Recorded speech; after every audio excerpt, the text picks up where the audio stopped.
Bonjour à tous. Alors aujourd'hui je me mets face caméra, c'est pas dans mon habitude, mais j'aimerais utiliser l'occasion du coronavirus pour vous aider à comprendre certains comportements de nos animaux, que souvent on a vraiment de la peine à comprendre, et je pense qu'on a de la peine à les comprendre parce que on vit, en tout cas ici en Suisse, pour la plupart des cas, des personnes, même si c'est pas le cas de tout le monde bien sûr, dans un environnement assez aseptisé, où on a rarement des souffrances, on a rarement des peurs.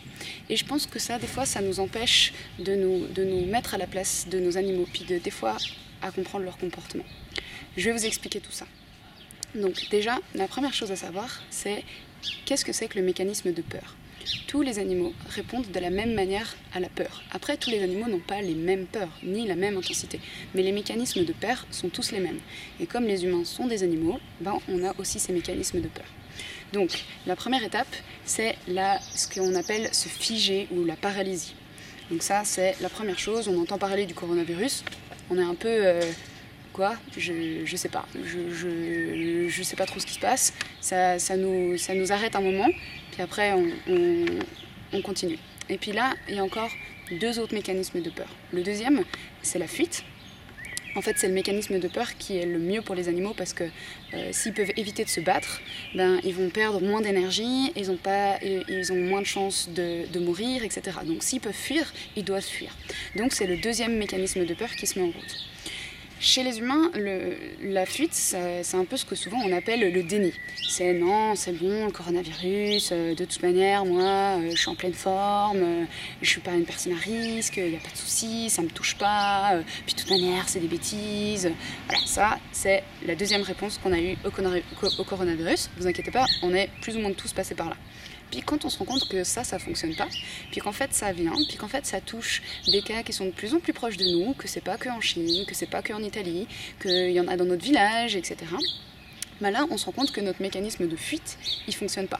Donc c'est comme quand, par exemple, notre chien, il veut fuir parce qu'il a peur d'un autre chien, puis que l'autre chien, lui, court après. Ou bien il veut fuir parce qu'il y a un enfant qui vient le brosser ou lui faire quelque chose qu'il aime pas, et puis que l'enfant continue de le suivre. Là, il se dit, en fait, ce mécanisme de fuite ne fonctionne pas. Donc je suis obligée d'utiliser mon troisième mécanisme de peur, de défense par rapport à cette peur, c'est l'attaque. Donc c'est le mécanisme qu'on essaye d'éviter d'utiliser, mais quand on arrive au bout de nos ressources, on l'attaque, on l'utilise. Donc là, c'est ce que nous, les humains, on fait quand on va se ruer dans les magasins pour acheter des masques, du désinfectant, quand on passe notre temps à lire les journaux, à essayer de se renseigner, à essayer d'être actif, et puis de savoir comment est-ce qu'on peut se défendre, quelle action est-ce qu'on peut entreprendre pour nous aider à se défendre contre ce danger-là. Ça, c'était pour les mécanismes de peur. Ensuite, j'aimerais vous parler du phénomène que l'on appelle la protection de ressources. Donc cette protection de ressources, c'est aussi basé sur la peur de manquer, de ne pas avoir assez, de ne pas avoir ce dont on a besoin. Donc par exemple, c'est quand on se rue sur les paquets de pâtes ou de PQ de manière complètement irrationnelle. C'est ce que va faire un chien qui va protéger par exemple sa gamelle ou son os ou son canapé ou des choses comme ça. C'est pas rationnel, on va pas lui voler son canapé, on va pas l'interdire d'aller sur le canapé, on va lui donner à manger demain, il n'a pas besoin de protéger sa petite miette de pain qui vient de tomber. Et pourtant, il le fait. Et le seul remède contre la protection de ressources, c'est pas la punition. Si on nous mettait une amende à chaque fois qu'on achetait 10 paquets de pâtes au lieu de 1 paquet de pâtes, on va pas moins acheter paquets de pâtes. On va juste essayer de trouver une autre solution, on va demander à des copains d'en acheter pour nous, on va essayer de les cacher, on va dire qu'on a une grand-mère, que c'est super important, qu'on achète pour elle, etc. Donc c'est pas la punition qui va aider à la protection de ressources, non. C'est le fait d'être confiant, d'être rassuré, de savoir qu'il y aura assez de pâtes pour tout le monde. Et donc ça, c'est ce qui se passe quand on va de plus en plus dans les magasins. Enfin, je veux dire, on retourne dans les magasins et puis il y a toujours des pâtes, il y a à nouveau des pâtes. Et on voit que le magasin, il se remplit, qu'il y en a assez pour tout le monde. Donc on peut avoir confiance et se sentir rassuré, on ne va pas manquer, on ne va pas mourir de faim. On peut être rassuré. Et là, on va alors arrêter de faire cette protection de ressources et donc d'acheter les choses en masse. Donc ça, c'était pour la protection de ressources. Pensez-y parce que souvent, avec nos animaux, on ne se rend pas compte que c'est juste qu'ils ont peur en fait. Et on croit que c'est des questions de dominance, de tester le cadre, quoi que ce soit. Et au fin d'eux, c'est une peur. Après, on ne sait pas toujours d'où est-ce qu'elle sort cette peur, on ne sait pas qu'est-ce qu'il a vécu, qu'est-ce qui se passe dans sa tête. Mais voilà, souvenez-vous qu'en général, c'est une peur qui se cache derrière ça. Ensuite, le troisième phénomène dont j'aimerais vous parler, c'est le phénomène de l'immersion. L'immersion, c'est le fait d'être tout à coup dans une situation qui est très très très très stressante, qui est beaucoup trop stressante, que l'on ne sait pas gérer, que l'on n'a pas appris. Donc ça, c'est typiquement quand on va mettre notre chien dans la voiture enfermé dans une cage alors qu'il ne sait pas faire, puis qu'on va le laisser pendant des heures ou qu'on va le laisser des heures seul à la maison, ou bien par exemple qu'on a un chien qui a peur des autres chiens et qui se montre agressif envers les autres chiens, mais en fait c'est qu'il y a une peur qui est cachée derrière, et puis on va le balancer dans une meute de chiens en lui disant tiens, débrouille-toi. Et ça, c'est de l'immersion. Donc c'est-à-dire que l'animal monte dans un état de stress énorme, et donc il monte, le stress monte, le stress ne fait que d'augmenter. Et pendant que ce stress augmente, donc là, c'est par exemple ce qui se passe pour les personnes qui sont confinées, qui doivent rester à la maison. Donc c'est une situation qu'on n'a pas l'habitude de gérer. On ne nous a jamais appris à rester chez nous, même pas un jour, même pas une semaine. Et là, tout à coup, ça va durer des semaines et des semaines. Donc c'est quelque chose qu'on n'a pas appris. On ne sait pas comment ça va se passer. Ça génère du stress. Donc, dans ce cas-là, on va faire ce qu'on va faire, c'est qu'on va essayer une quantité affolante de comportements. C'est ce qu'on appelle la résurgence, c'est-à-dire qu'on va retourner chercher dans notre répertoire de comportements qu'on a fait dans notre vie, et puis on va les essayer. On va essayer les cartes l'une après l'autre. Tiens, puis si je fais ça, est-ce que ça m'aide? Puis si je fais ça, est-ce que ça m'aide? Donc, par exemple, il y en a qui vont essayer de sortir, mais ils ont des amendes, donc ça marche pas. Il y en a qui vont essayer de lire, mais au bout d'un moment, ça règle pas le problème du stress intérieur. Il y en a qui vont essayer de téléphoner à des amis, qui vont essayer de chanter, qui vont manger plus. Donc on va essayer des comportements. Puis quand on se rend compte que ces comportements ne changent rien, que dans tous les cas on est là, on est enfermé et on n'a plus le choix, et on va capituler. Ça, c'est ce qu'on appelle l'impuissance acquise. C'est le fait de se rendre compte qu'en fait on n'a aucun contrôle. On peut faire tout ce qu'on veut, la situation ne change pas. Et ça, ce sentiment, c'est vraiment pas quelque chose d'agréable, comme vous pouvez le voir, puisque vous êtes probablement en train de le vivre à une moindre échelle peut-être. C'est un sentiment qui est très désagréable et qui peut souvent finir en dépression.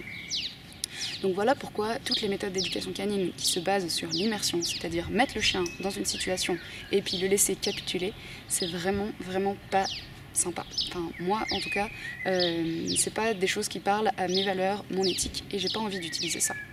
Donc peut-être que maintenant qu'on est dans cette situation, peut-être qu'on se rendra compte de ce que nos chiens vivent quand on les enferme dans des cages jusqu'à ce qu'ils aient fini de gratter, d'aboyer à mort, de hurler, puis qu'on leur ouvre qu'une fois qu'ils sont calmes.